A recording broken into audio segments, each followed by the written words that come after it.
우리 귀한 중직자 또 하나님의 종에 대한 말씀이 나옵니다. 자, 여러분, 신자는요 신앙생활 하면서 두 갈림길에 설 때가 있습니다. 바로 하나님의 말씀과 또 사람의 말 중에서 나는 어느 쪽을 따라가야 되는가, 그렇게 설 때가 있고, 또 기록된 하나님의 말씀과 또 현실 문제 중에서 나는 어느 쪽을 의지해야 되는가, 그런 갈림길에 설 때가 있습니다.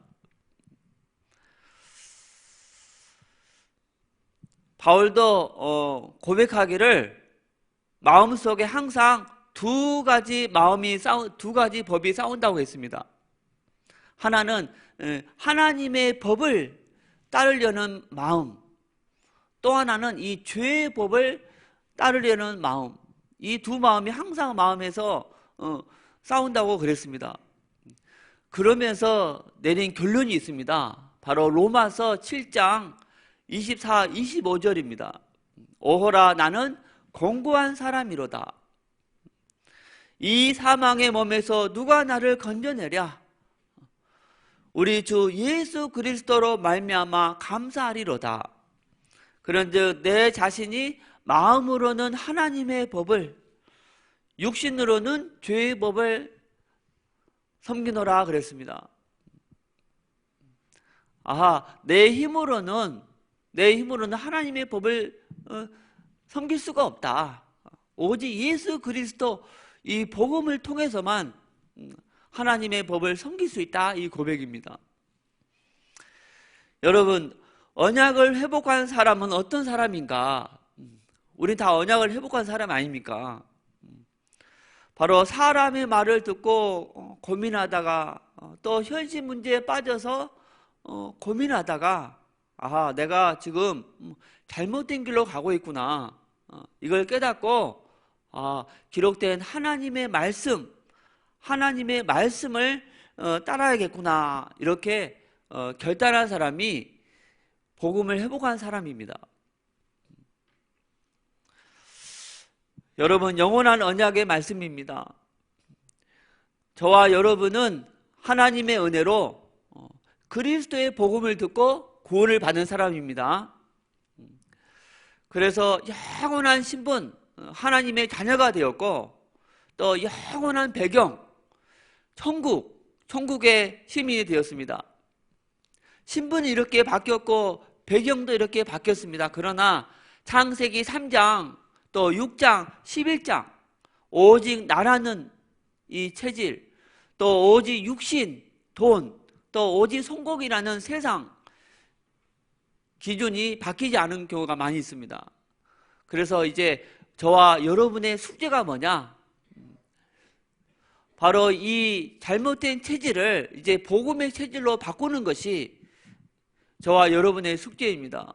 오직 그리스도, 오직 세계복음화, 오직 성령 충만로 바꾸는 것이 저와 여러분의 숙제입니다. 그런데 그 방법은 이미 강단에서 받았습니다. 바로 삶 흐름을 타는 것이다. 삶 흐름을 타는 것이다. 교회의 흐름을 타는 것이다.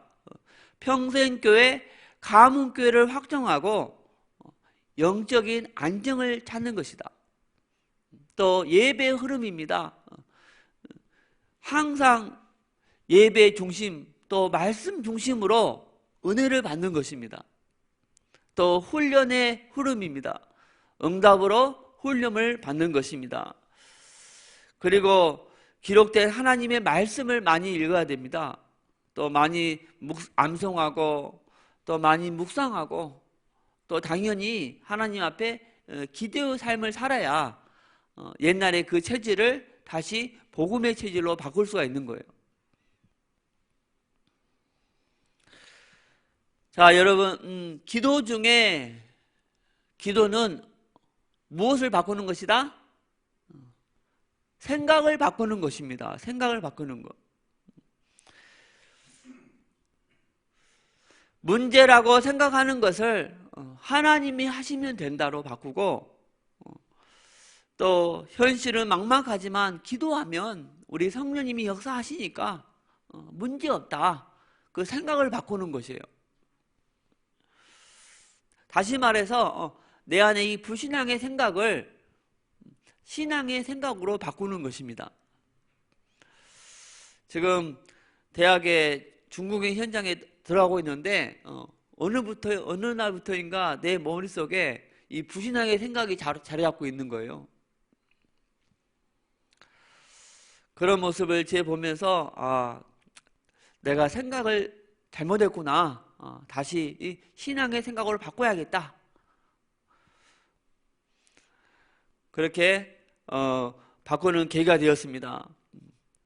여러분, 현실은요 막막할 때가 있지만은 하나님의 말씀은 뭐라고 말씀했는가 항상 그쪽에 관심이 있어야 이 불신앙을 꺾을 수가 있습니다.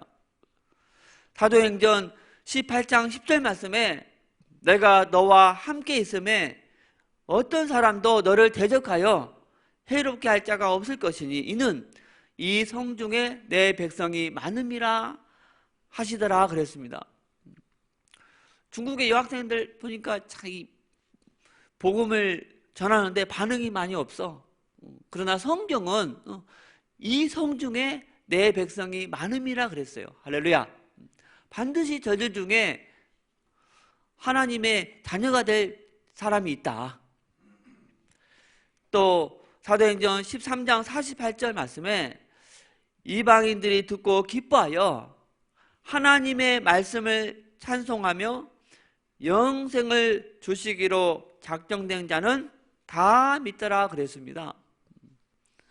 저 유학생들 중에 반드시 영생 주기로 작정된 창세전에 영생 주기로 작정된 자들이 있다. 저들을 찾으러 간다.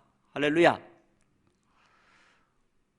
또 사도행전 19장 10절 말씀에 2해 동안 이같이 하니 아시아에 사는 자는 유대인이나 헬라이나 다 주의 말씀을 듣더라 그랬습니다. 다 주의 말씀을 믿더라 하지 않고 듣더라 그랬습니다.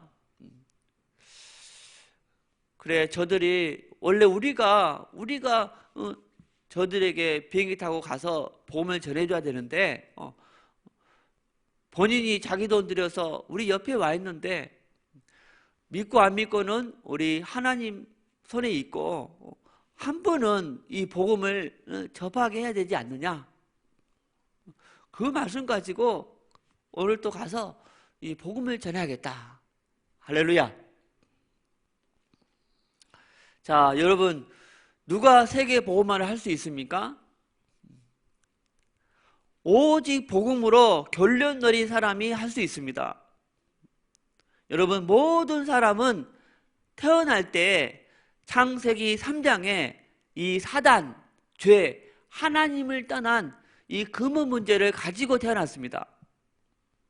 그래서 신분이 마귀 자녀로 이 땅에서 영적 문제, 정신 문제, 육신 문제로 고통받다가 죽으면 영원한 지옥에 가게 되고 또 자신의 영적 문제를 후대에게 대물림합니다. 그런데 여기에서 빠져나오는 길은 오직 하나, 바로 그리스도입니다. 그리스도께서 십자가의 피, 또 부활하심을 통해서 이 땅의 모든 문제의 근원, 그리고 저와 여러분의 문제의 그 뿌리, 바로 태어날 때 가지고 온 이 사단, 죄, 하나님 떠난 문제를 해결하셨습니다. 만왕의 왕으로 사단의 머리를 박살냈고 대제사장으로 우리의 원죄와 모든 죄를 씻어주셨고 참 선지자로 하나님 떠난 문제를 해결하시고 하나님 만나는 길을 열어주셨습니다. 그런데 하나님의 아들 예수님이 그 그리스도이십니다. 이제 예수님이 그리스도이심을 믿으면 하나님의 자녀가 되고 천국에 가게 됩니다. 여러분, 문제는 만 가지이지만 답은 몇 개? 하나입니다. 바로 그리스도. 일은 수십만 가지지만 목적은 하나입니다. 뭡니까? 그렇죠. 세계 복음화. 방법도 하나입니다. 오직 성령 충만. 할렐루야. 누가 세계 복음화 할 수 있는가?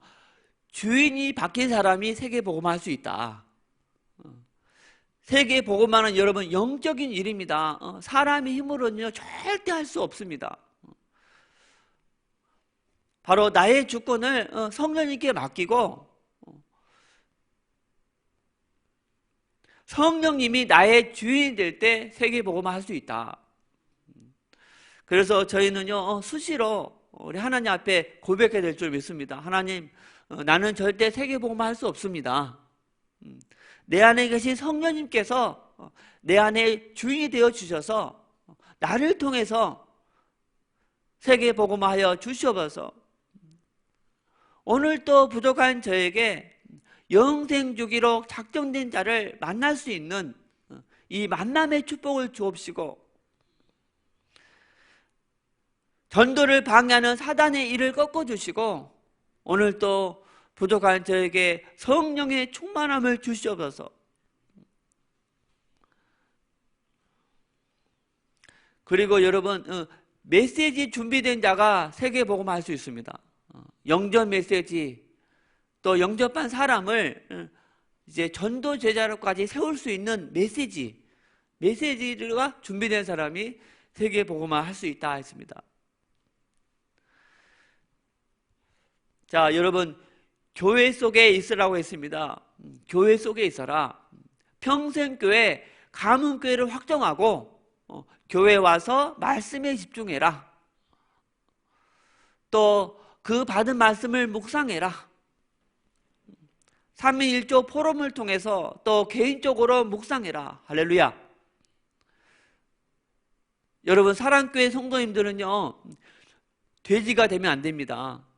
다 영적인 소가 되어야 됩니다. 소. 아멘. 돼지는요 그냥 먹으면 그냥 바로 끝나. 그런데 소는요 먹고 이제 어떻게 해요? 저 구석으로 가요. 가서 계속 뭐 합니까? 계속 되새김질 하는 거예요. 계속 되새김질. 똑같이 저희가요 주일날 강단에 말씀을 받고 이제 그 말씀을 이제 계속 이제 일주일 내내 되새기는 거예요.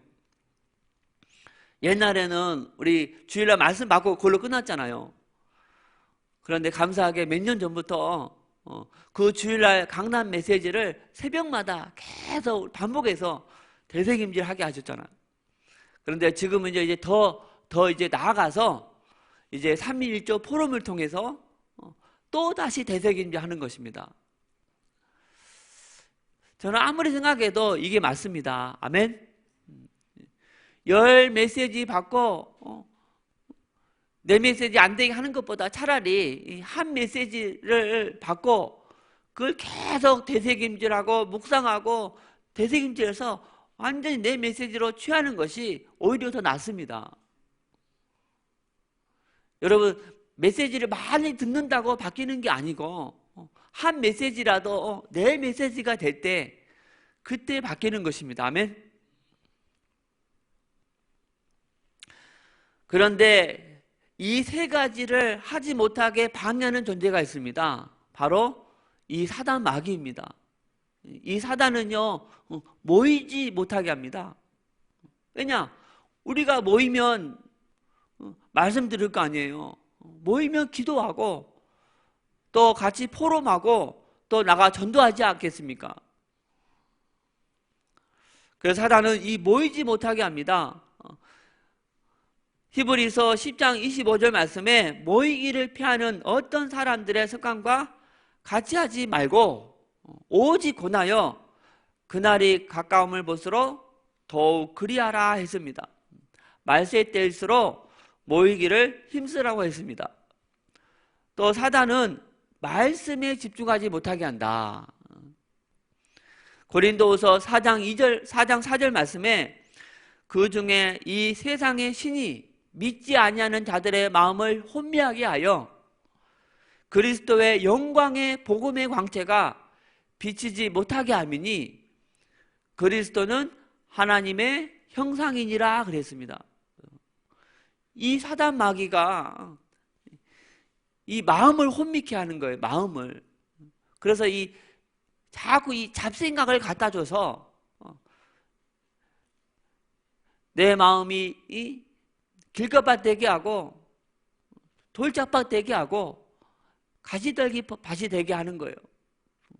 그래서 말씀이 내 마음에 이 뿌리 내리지 못하도록 하는 것입니다. 그런데 우리 호세아서 10장 12절 말씀에 뭐라고 했습니까? 너희는 무엇을 지경하라? 묵은 땅을 지경하라 그랬어요. 길가밭, 돌짝밭, 가시떨기 밭을 옥토밭으로 되게 하라. 할렐루야. 여러분, 그 방법을 네 가지 말씀드리겠습니다. 첫 번째는요, 교회 올 때 사모하는 마음으로 와야 됩니다. 아멘. 무슨 마음으로? 사모하는 마음으로. 잠언서 8장 17절 말씀에 나를 사랑하는 자들이 나의 사랑을 입으며 나를 간절히 찾는 자가 나를 만날 것이니라 그랬습니다. 또 에레미야서 29장 13절 말씀에 너희가 온 마음으로 나를 구하면 나를 찾을 것이요 나를 만나리라 그랬습니다. 무슨 말이냐? 사모하는 마음이 없으면 은혜 받을 수 없다. 할렐루야. 또 두 번째, 예배 시간 30분 전에 와서 찬양으로 기도로 내 마음에 묵은 땅을 지경하는 것입니다. 여러분, 30분 준비하고 말씀 받는 것과 그냥 헐레벌떡 와서 말씀 받는 것과 완전히 다릅니다. 그리고 세 번째, 여러분 육신적으로 피곤해도 말씀에 집중하지 못할 수가 있습니다. 그래서 토요일 날은 내일 주일에 말씀 받는 것을 위해서 좀 일찍 자고 또 졸지 않기 위해서 또 설탕도 준비하고 저 같은 경우에는 주일날 이게 말씀 준비를 위해서 4시 전에 일어나거든요. 그러니까 8시나 11시 되면요 막 졸릴 때가 있어요. 그래서 지금은 이제 주일날 안 졸기 위해서 잠깐 짬날 때 얼른 가서 10분이라도 누웠다고 합니다. 하여튼 이 육신도 굉장히 준비도 중요합니다. 아멘. 그리고 듣는 자세도 참 중요하다. 아니 이렇게 등을 딱 받치고 듣는 것과 딱 떼고 딱 90도로 앉아서 듣는 것과 또 다르더라고요. 확실히 다릅니다. 자, 우리 여러분 두 증인입니다. 오늘 본문 말씀에 하나님의 사람 두 증인이 나옵니다. 첫 번째 오바댜입니다. 여러분 오바댜는 어떤 사람인가? 열왕기상 18장 3절에 보니까 왕궁 맡은 자라고 했습니다. 이스라엘의 나라의 장관급에 해당하는 사람입니다. 또 오바댜는 3절에 보니까 여호와를 지극히 경외하는 자이다. 그냥 대충 믿는 사람이 아니고 확실하게 믿는 사람이다. 또 4절에 이세벨이 여호와의 선지자들을 멸할 때 선지자 100명을 숨기고 먹인 사람입니다. 이것은요 오바댜는요 하나님을 두려워하는 자이고 절대 헌신한 자이다. 할렐루야. 또 오바댜는 7절과 12절에 보니까 영적으로는 엘리야의 제자였습니다. 그리고 12절에 어려서부터 여호와를 경외하는 사람이었다. 어렸을 때부터 또 성공 자리에 있을 때까지 변함이 없는 한결같은 믿음을 가진 사람이에요. 많은 사람이 힘들 때는 하나님을 찾다가 평탄할 때는 하나님을 떠나가는데 오바댜는 힘들 때에도 또 평탄할 때에도 한결같이 믿음의 사람이었습니다. 자, 그러면 이렇게 귀한 오바댜 중직자를 세운 엘리야는 어떤 사람이었습니까? 열왕기상 18장 1절에 보니까 여호와의 말씀이 엘리야에게 임하니라 그랬어요. 바로 하나님께 말씀을 받아서 백성에게 전달하는 선지자입니다. 또 12절 말씀에 제자 오바댜가 스승 엘리야에게 말합니다. 내가 당신을 떠나간 후에 여호와의 영이 내가 알지 못하는 곳으로 당신을 이끌어 가시리니 그랬어요. 여호와의 영이 당신을 이끌어 가신다. 이 말씀을 통해서 엘리야는 자기 임의로 왔다 갔다 하는 사람이 아니고 철저하게 성령의 인도를 받아서 살아가는 사람이다 알 수가 있어요. 또 18장 21절에 보니까 너희가 어느 때까지 둘 사이에서 머뭇머뭇 하려느냐 했습니다.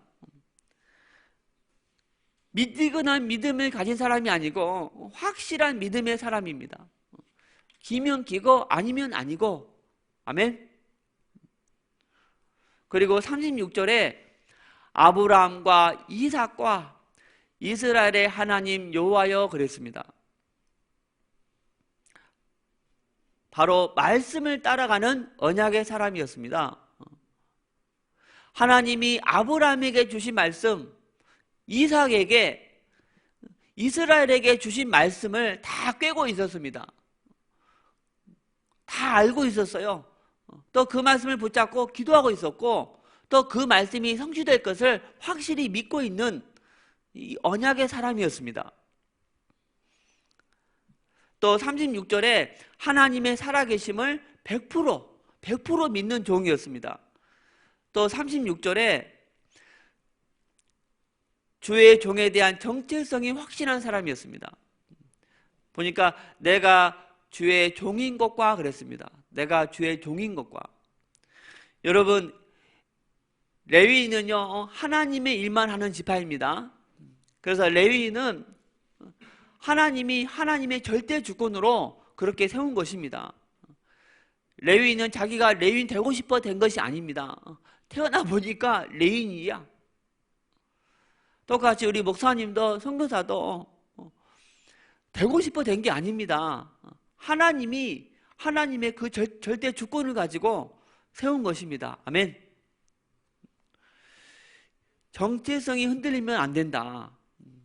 또 사모도 마찬가지입니다. 그리고 장로님도 권사님도 지사님도 마찬가지예요. 되고 싶어 된 게 아닙니다. 아멘. 하나님이 그 하나님의 절대 주권으로 그렇게 세운 것입니다. 여러분, 정체성이 흔들리면 안 됩니다. 아멘.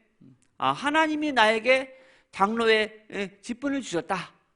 하나님이 나에게 권사, 하나님이 나에게 사모의 직분을 주셨다. 그 직분에 대한 정체성이 확실할 때 흔들림이 없는 거예요.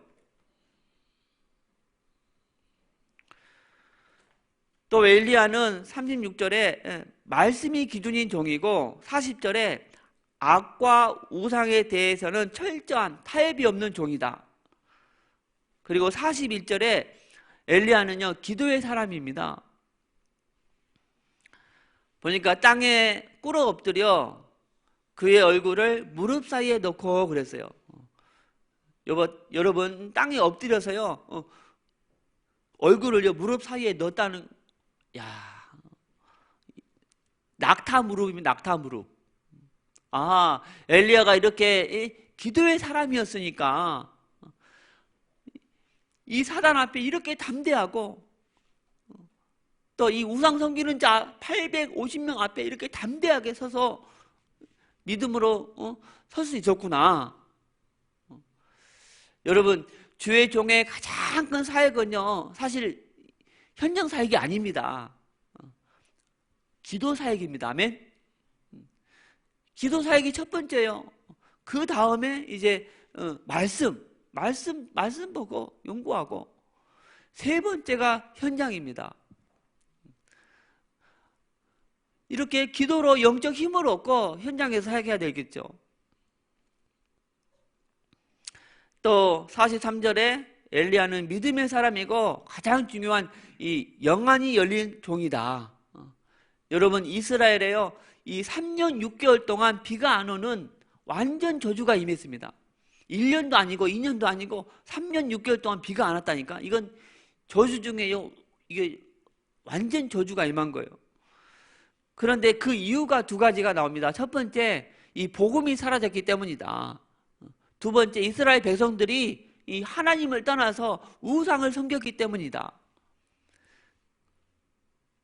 그래서 이 저주를 꺾는 방법은 두 가지입니다. 첫 번째, 다시 복음을 회복해야 돼요. 아멘. 그리고 우상을 없애는 것밖에 없어요. 엘리야가 이 사실을 알았다니까.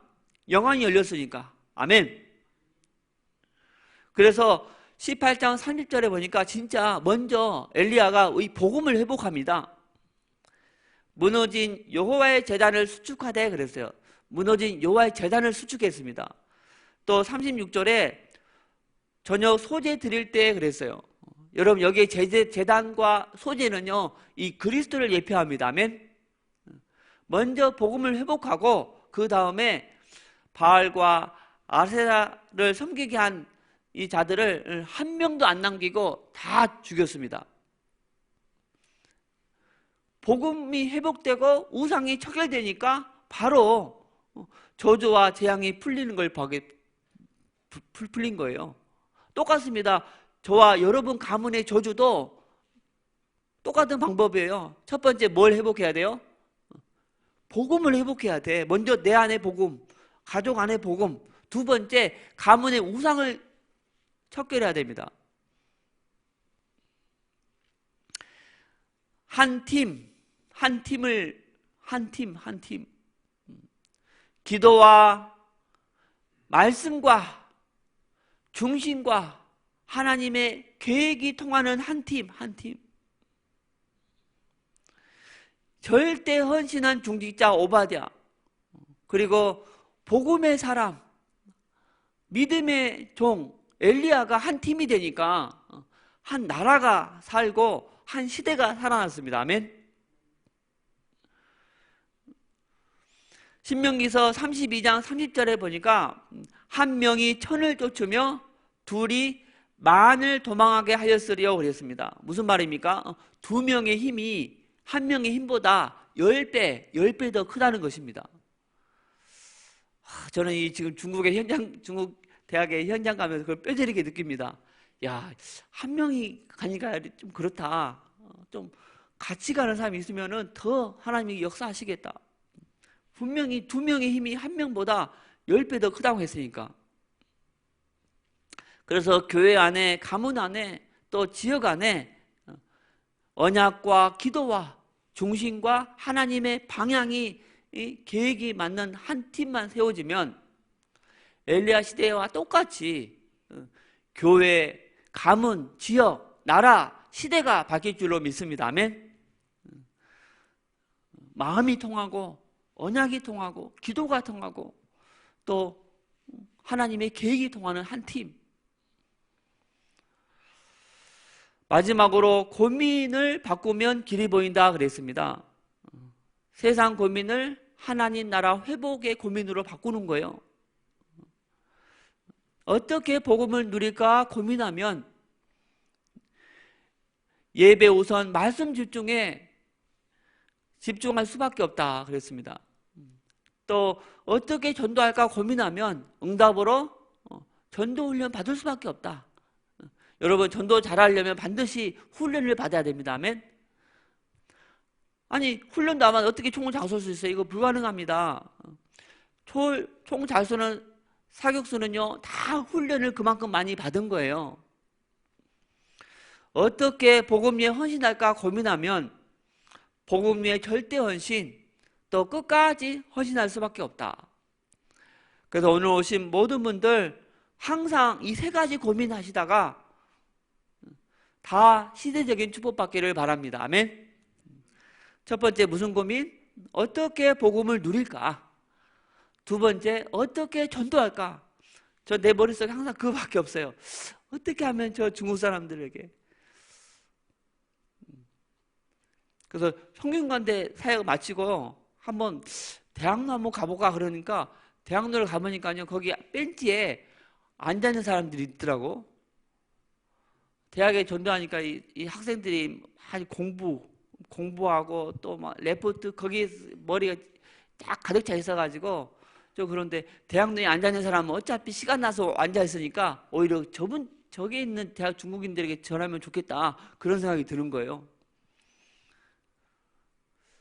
그리고 또 하나님이 또 귀한 자료를 만들게 하게 하셨습니다. 어떻게 첫 말을 할까가 중요한데 하나님이 귀한 아이디어를 또 주셨어요.